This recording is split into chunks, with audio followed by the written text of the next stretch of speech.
नमस्ते। मैं Rajesh Naruka, assistant professor history, government college Kekri. इस वीडियो में आपका स्वागत करता हूं।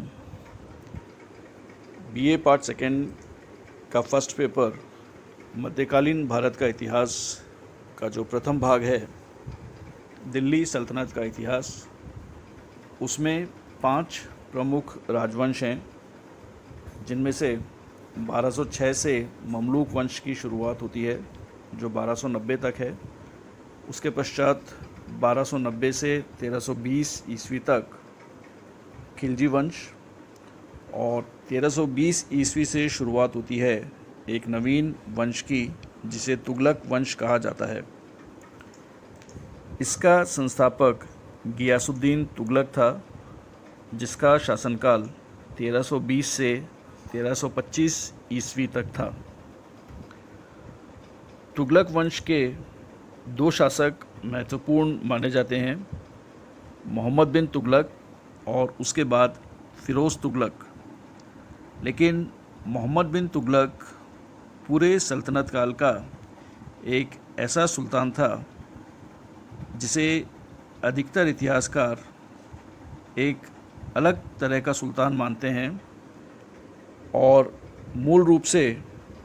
उसके शासनकाल को कई सारी चीज़ों के लिए याद किया जाता है,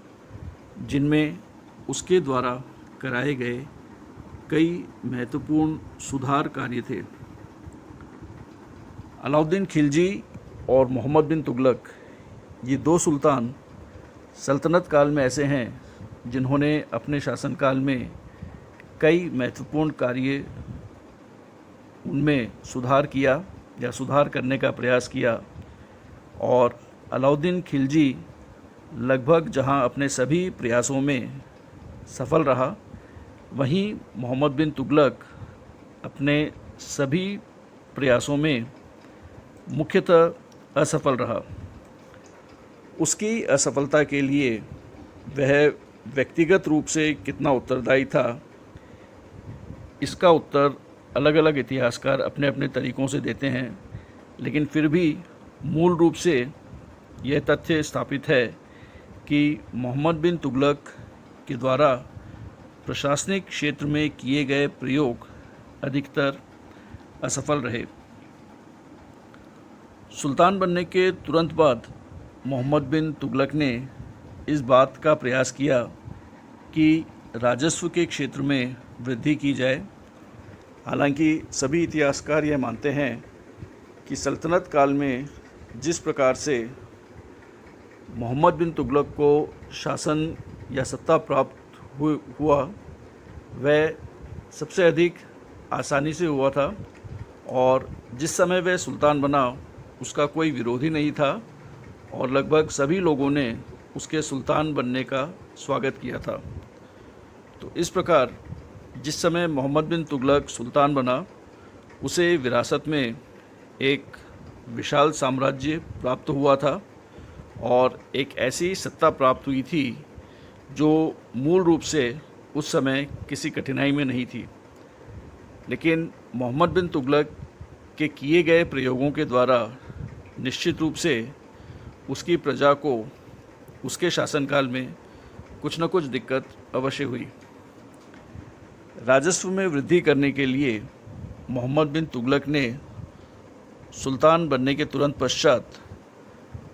प्रांतों की आय और व्यय का लेखा जोखा तैयार करने की आज्ञा दी। उसने प्रांत के सभी सूबेदारों को लेखा तैयार करने के लिए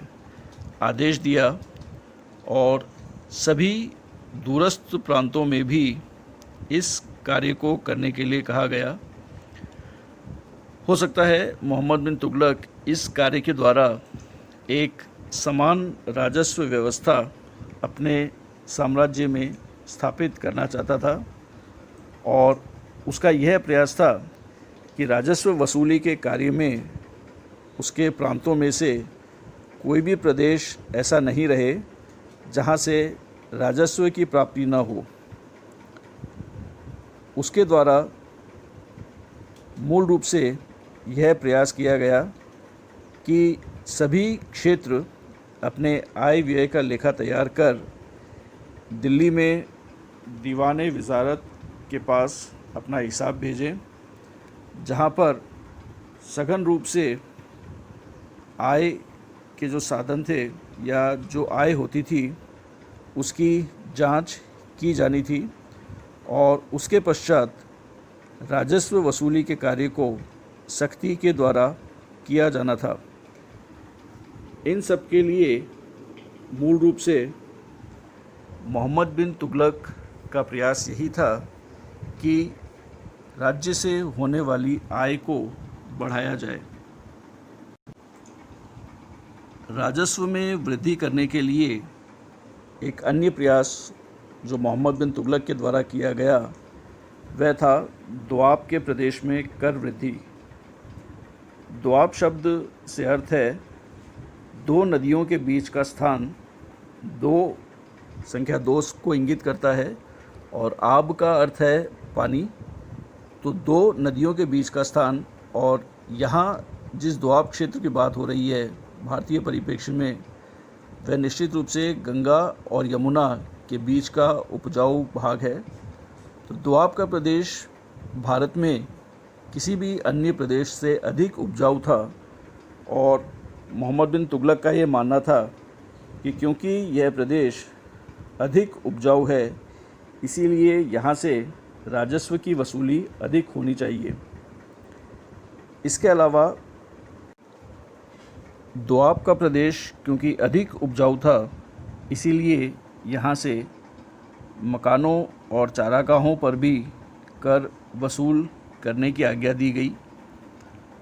हालांकि कई इतिहासकारों ने इसका ऐसा वर्णन किया है जिससे यह प्रतीत होता है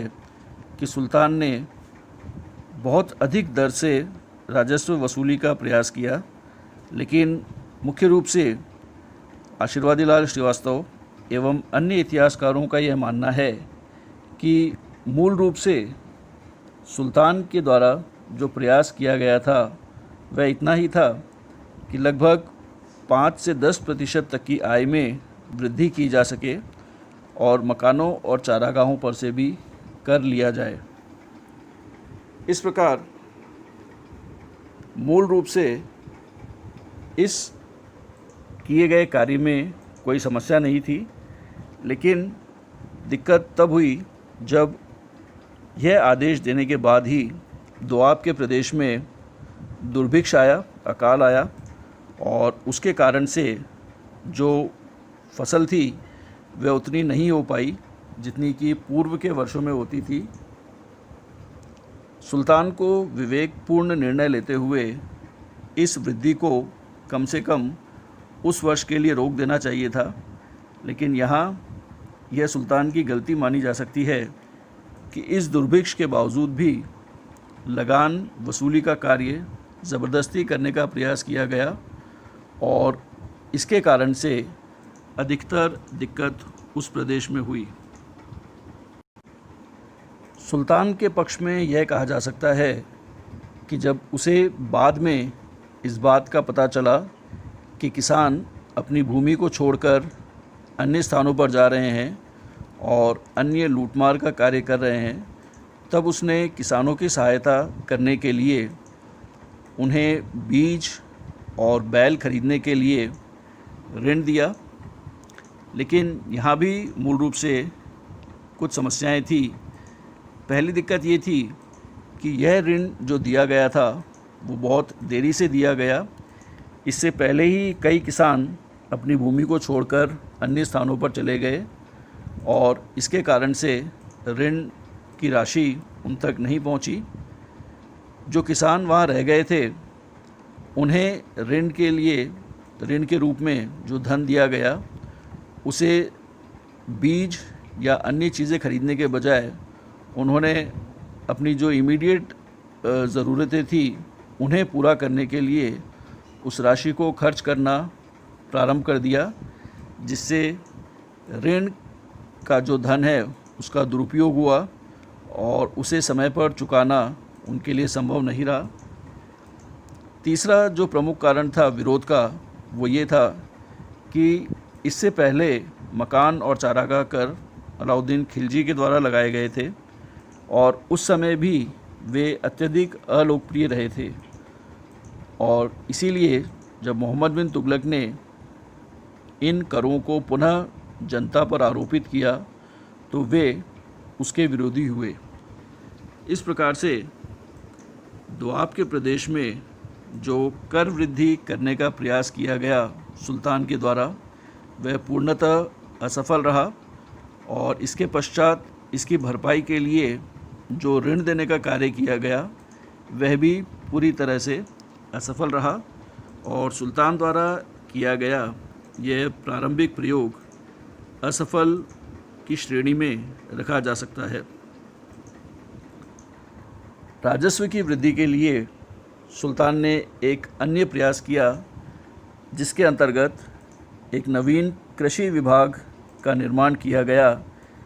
जिसे दीवाने कोही कहा जाता था।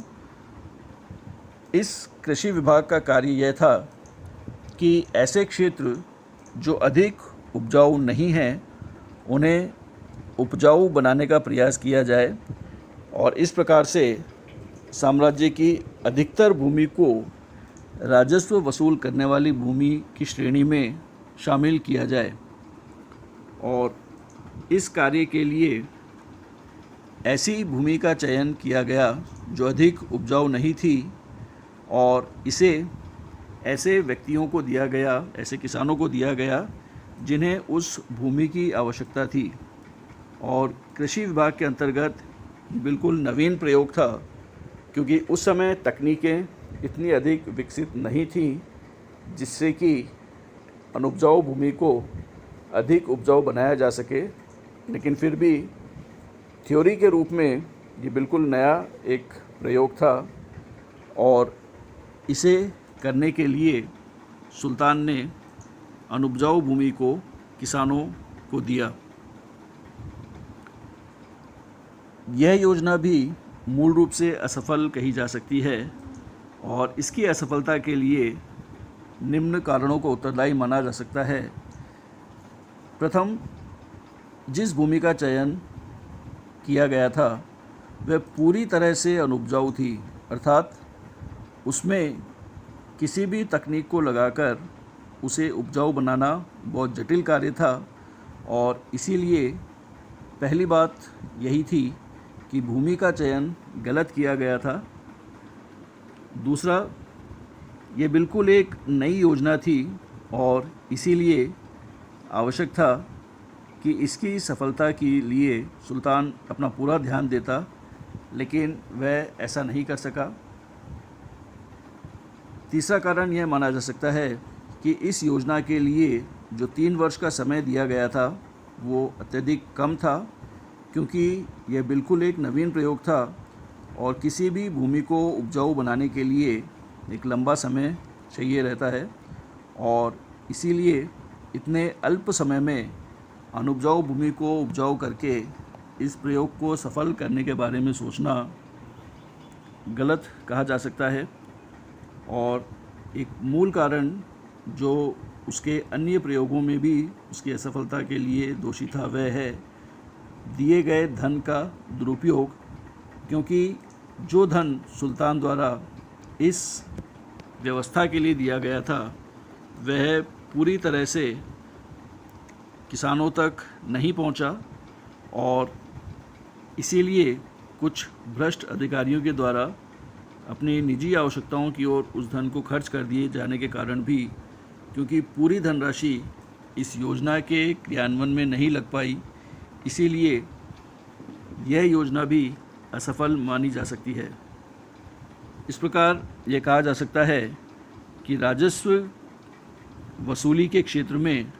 जो 2 प्रयोग सुल्तान ने किए, दोआब में कर वृद्धि का और दीवाने कोही के निर्माण का, वे दोनों ही प्रयोग असफल रहे और इनमें अनावश्यक रूप से सुल्तान की अधिकतर धनराशि खर्च हुई।